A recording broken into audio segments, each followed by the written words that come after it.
Hello, so today I'm gonna teach you how to make banana muffins with streusel topping. Kasi merong staff appreciation week sa school ng aking anak, and this is what I've decided to make para sa mga teachers at saka sa mga staff ng school nila. Ang ingredients natin para sa ating banana muffins ay 3 cups ng flour,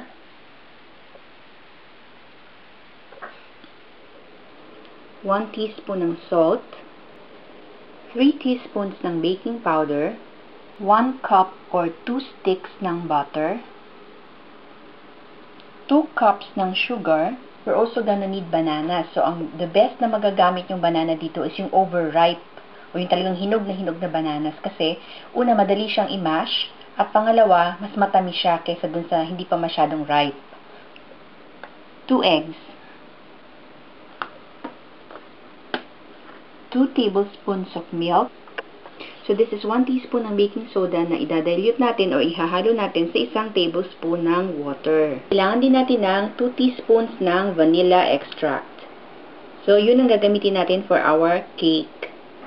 So, for our streusel topping, ang kailangan natin ay 1/3 cup ng firmly packed na brown sugar, 1 tablespoon ng butter, 1/8 teaspoon ng cinnamon, and 2 tablespoons of all-purpose flour. Type ng banana na gagamitin natin dito is the Cavendish. So, yung malalaki siya. Sa Pilipinas, I know meron yung parang green na malalaki. So, yun, pwede yung gamitin for this recipe. What we're gonna do with our ripe bananas is we're gonna mash it with a fork hanggang madurog siya. And then, kailangan natin makabuo ng 2 cups. So, the first thing we're gonna do before tayo mag-mix ng ating mga ingredients is to set our oven sa tamang temperature. So, we need 350 degrees. And isa-set natin siya sa bake. Start na tayo mag-mix ng ating mga ingredients. Ang una nating imi-mix ay ang ating dry ingredients. So, kasama doon ang ating flour, salt, at saka baking powder. So, imi-mix natin yung tatlo together. That's salt and baking powder. Ngayon, kailangan natin to i-sift. So, with sifting, ang ibig sabihin, pararaanin natin siya sa isang sifter. O, in my case, kung wala kayo nung sifter na tinatawag, pwede na rin yung salaan natin. We're gonna get a big bowl. So, lalagay natin yung ating flour. So, to sift, itatap nyo lang yung side ng ating salaan.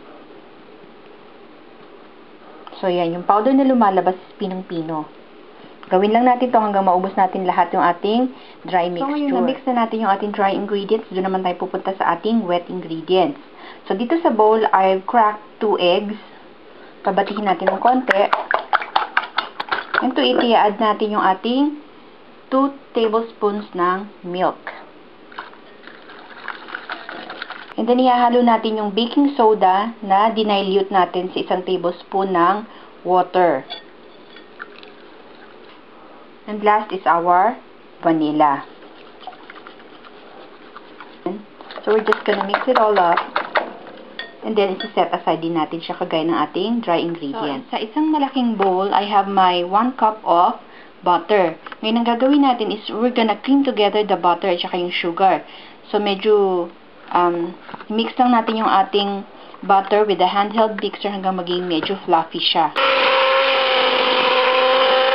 We're gonna add the sugar gradually. So, unti-unti. Our butter and sugar, ngayon i-add natin sa kanya yung ating mashed bananas, yung 2 cups ng mashed bananas. Just gonna mix it again. So, dito sa ating mixture nito, i-add natin yung ating dry mixture consisting of the flour, salt, at saka yung baking powder. Alternate natin siya i-add dun naman sa ating wet mixture composed of eggs, milk, vanilla, tsaka yung ating baking soda na may water. So, unahin natin yung flour mixture. After adding the flour, i-mix natin siya. And then, yung wet mixture naman. And then, mix again. So, ulitin lang natin yan, yung pag-a-add ng dry ingredients at saka ng wet ingredients dito sa ating mixture hanggang maubos natin sila lahat.